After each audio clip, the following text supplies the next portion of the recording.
दोस्तों, किसी ने खूब कहा है, nothing and no one is perfect, it just takes a good eye to find those hidden imperfections.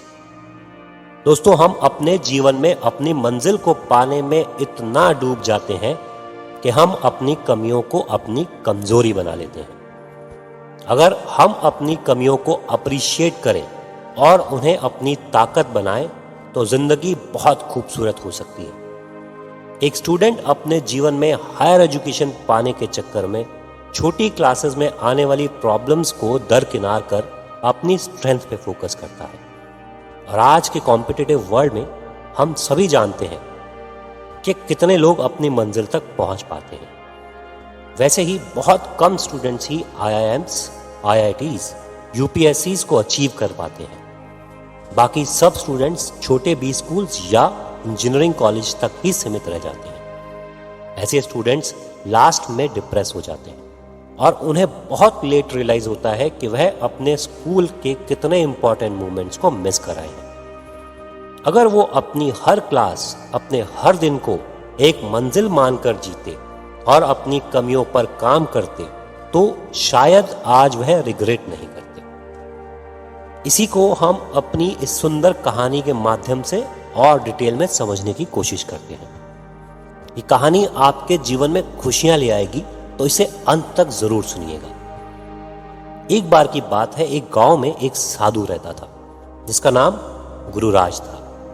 Gururaj बहुत प्रसिद्ध थे अपने सरल और मजाकिया तरीके से जीवन के उपदेश देने के लिए। एक सुबह गांव का एक जवान लड़का जिसका नाम राजेश होता है, वह गुरुराज के पास आता है और कहता है, गुरुराज, मैं अंतर आत्मा की शांति और खुशी ढूंढना चाहता हूं, तो क्या आप मेरा मार्गदर्शन कर सकते हैं? गुरुराज सर हिलाकर बोलते हैं, क्यों नहीं राजेश, पर उससे पहले तुम्हें मेरा एक आसान सा काम करना होगा।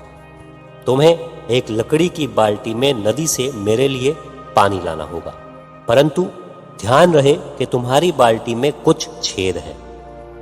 राजेश थोड़ा सोच में पड़ जाता है, पर वह सीखना चाहता है, तो वह लकड़ी की बाल्टी उठाता है और नदी की ओर चल पड़ता है। वह जैसे ही बाल्टी को नदी में डुबाता है, देखता है कि बाल्टी के छेद में से सारा पानी लीक कर रहा है। लेकिन काम को पूरा करने के मकसद से राजेश बाल्टी भरकर भागता है और गुरुराज की कुटिया में पहुंच जाता है और हाँफते हुए खाली बाल्टी को गुरुराज के सामने रख देता है। राजेश डर जाता है कि गुरुराज उससे नाराज होंगे, लेकिन गुरुराज जोर जोर से हंसने लगते हैं और कहते हैं, राजेश, तुमने बहुत अच्छा काम किया है। और फिर पूछते हैं कि तुमने इससे क्या सीखा।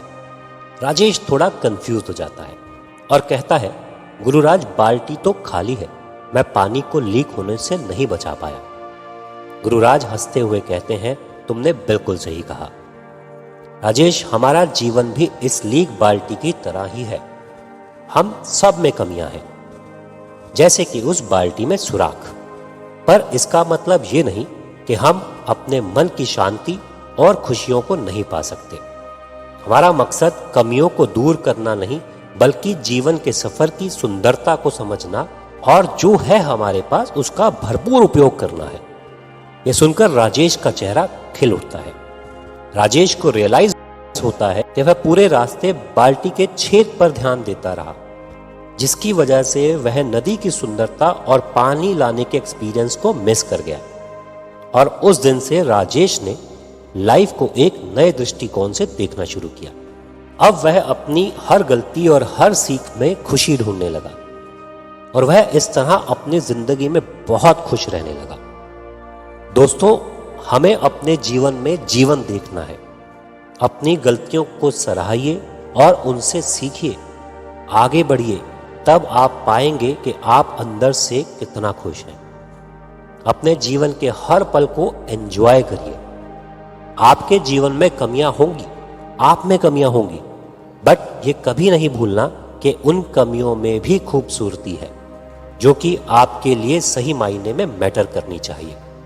इस सोशल मीडिया के युग में जब हम टिकटॉक, इंस्टाग्राम और फोन में लगे रहते हैं, तब हमेशा याद रखिए कि कोई भी और कुछ भी परफेक्ट नहीं है। इसलिए अपनी कमियों को अप्रिशिएट करो और खुश रहो। मैं उम्मीद करता हूं कि आपको मेरी ये कहानी पसंद आई होगी, तो प्लीज़ इस वीडियो को लाइक करें, अपने दोस्तों के साथ शेयर करें और ऐसी ही और मोटिवेशनल वीडियोस देखने के लिए हमारे चैनल को अभी सब्सक्राइब करें। चलिए मिलते हैं अपनी एक और नई वीडियो के साथ। धन्यवाद।